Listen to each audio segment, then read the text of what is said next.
Look what it says here. It says, and Abraham haste in the tent unto Sarah and said, make ready quickly 3 measures of fine flour. And anyway, Abraham is finna make a meal for the Most High. The Most High is finna sit down and break bread with Abraham. Huh? Now, you mean to tell me he doing all this right here over in the Old Testament, then he got to wait and be born and then grow up? Because over here it said that the child grew in wisdom and whatnot. Huh? Does that make any sense to you at all? It's nothing more than a fucking fairy tale. God doesn't have to grow up. He doesn't. God is God. He can do. He does do anything he want to do, when he wants to do, and how he wants to do it. I mean, the quicker we understand that, the better off we'll be. Because we need to recognize him as supreme. There's nothing that is close to him. There's nothing like him. He is in a spectrum by himself. And I'll prove it to you. I'm gonna prove it to you. Now let's go a little further. Let's look at let's read on down to verse 8. He says, and he took buttered milk and whatnot, a calf, and he dressed it and whatnot. And then he made this meal for the Most High. Now let's jump on down here to verse 14. He said, is anything too hard for the Lord? At the time appointed, I will return unto thee according to the time of life, and Sarah shall have a son. Then Sarah denied, saying, I laugh not, for she was afraid. And he said, Nay, but thou didst laugh. And the men rose up from hence and looked towards Sodom. And Abram went with them to bring them in the way. Now, to prove to you guys that this is the Most High here, look what it says. And the Lord said, shall I hide from Abraham that thing which I do? Huh? I said, did you hear what he just said? This is the Most High. This is not some little random whatnot. This is God himself. But over in the New Testament, he got to come through woman. He got to grow up, and he got to go in the temple and teach, and this and that. No. They got it twisted. God don't work like that. I just showed you God showed up without announcing, I'm coming. I just show up. But over here, all the trumpets had to blow. She was with child, and all the wise men and all the angels, and but they carried on this big supposedly now.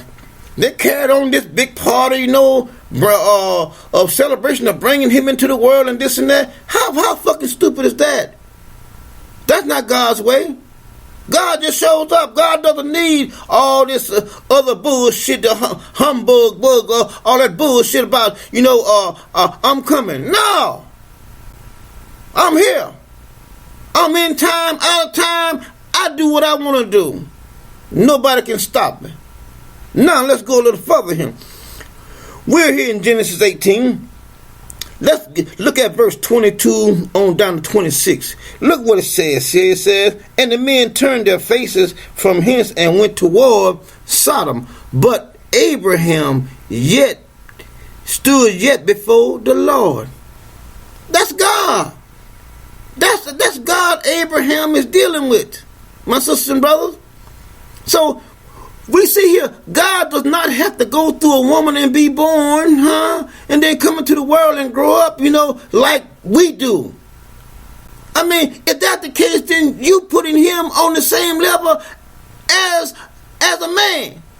And that could be further from the truth, my sisters and brothers.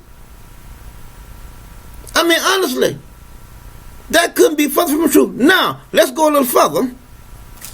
Let's look at 26.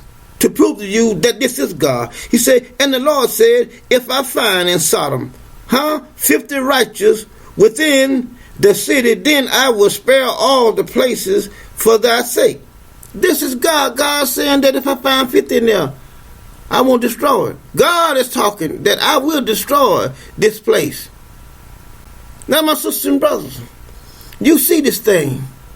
I mean, the New Testament is nothing but a bunch of bullshit, something that they threw together, but they didn't realize that one day God had someone that he was going to bring up that is going to expose the New Testament and all the crooked corners and all the crooked roads and all the failures and all the fuck ups that is in it, that is taking our people down a dark path. That somebody was going to come and straighten that shit out. And that's me. That's me. That's my goal. And my sisters and brothers, I would not stop. I would not stop. Like I said, I'm not taking my foot off the gas ever. You know why? Because you mean too much to me and you mean too much to the Most High. I would never see my people go down a dark path without warning you. I have to. That's my job.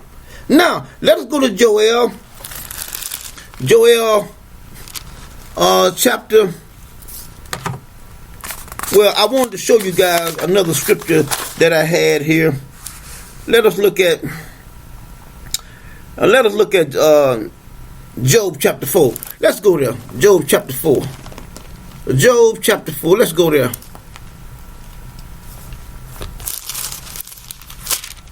Job chapter 4. Let's look at verses 13.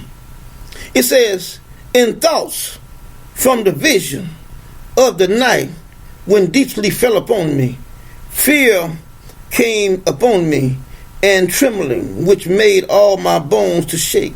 Then a spirit passed before my face. The hair on my flesh stood up. I stood still, but I could not discern the form thereof. An image was before my eyes. There was silence, and I heard a voice saying, shall mortal man be more just than God? See that? See that? Shall a man be more pure than his maker? See, I tell you. See, that's why we need to stay in our place. See, nobody is equal to God. Nobody can. I mean, I'm telling you, my sisters and brothers, we need to reverence God because we is nothing to Him. We is nothing. Honestly, I'm telling you, we are like dust. We are nothing when it comes to the Most High. Now look what He says here. He said, behold, He put no trust in His servants, and His angels He charged with what? Folly. No, nobody. Even the angels in heaven He charged them. They ain't shit. They ain't nothing to come to me. I keep on telling y'all guys over and over, the Most High, He's supreme by Himself. He is in a class by Himself. Nobody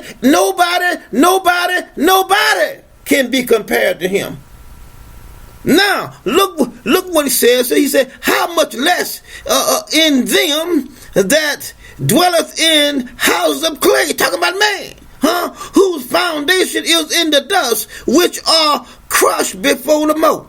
They are destroyed from morning to evening. They perish forever without any regard of it. Doeth not their excellency, which is in them, go away? They die even without wisdom.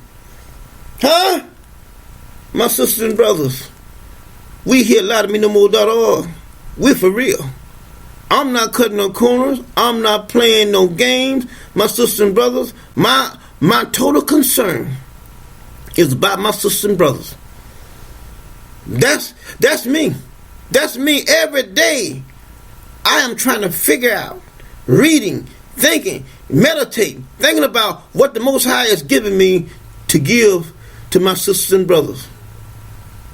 Because I know He is dangerous. The things that He did to me, I'm telling you, my sisters and brothers, I am very much afraid of Him. I know what He's capable of doing. I know what He would do. If you go back and look at all the old patriots, all the ones that He said He loved, if you see what they went through, you will say, how can you say you love them and then you all of hell. King David, he told Samuel to go down there and anoint him king. Then sent the evil spirit into Saul. Then Saul tried to kill him on 2 occasions. But then turn around and tell him, you the apple of my eye. I know that it's hard to comprehend. Hey, look, I've been dealing with this for a long time. I know what he did to me. And my sister and brother, that's why I'm so afraid of him.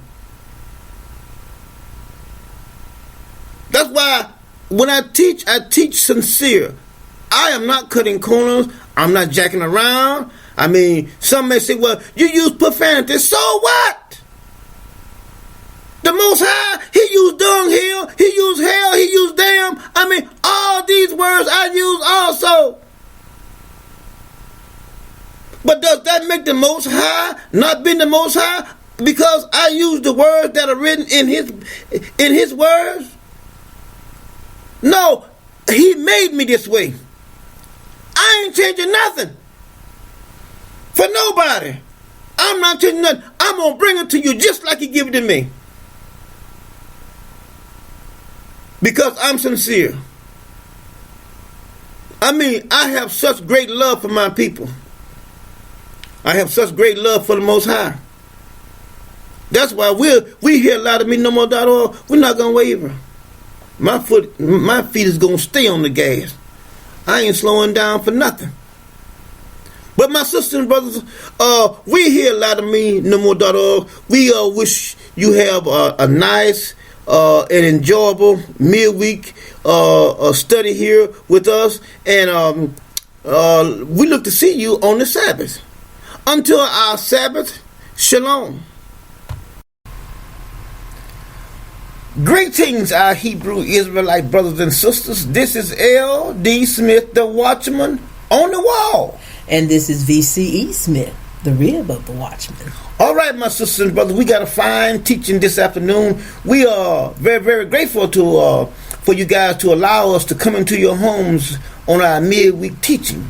Today we're going to expose Jesus, Lucifer, a.k.a., as we have always done in the past. And we're going to show here, we're going to make a platform here, and we're going to show you here that Jesus broke every law of the commandments. Every law that the Most High gave Moses, Jesus broke every one of them. And we're going to prove it beyond a shadow of a doubt. All right?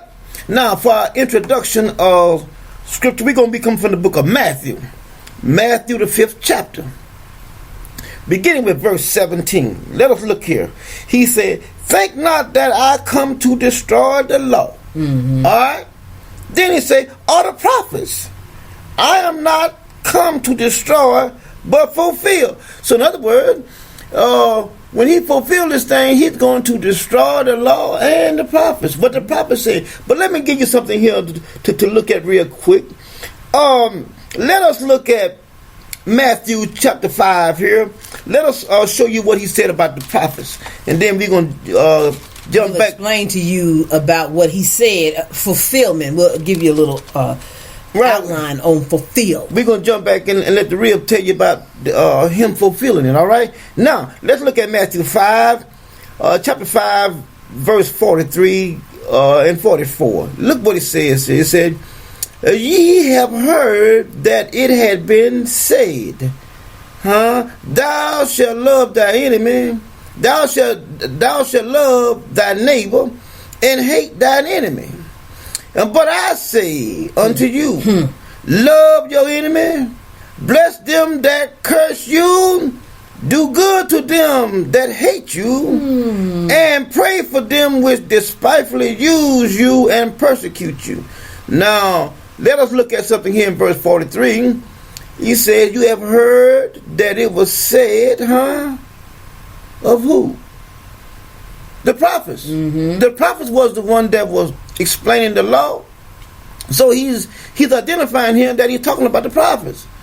So here we see here that he's coming against what the prophets have already said. That's right. Of old. Mm-hmm. Now, we're going to let the real here explain to you guys about fulfillment, okay? All right, Israel.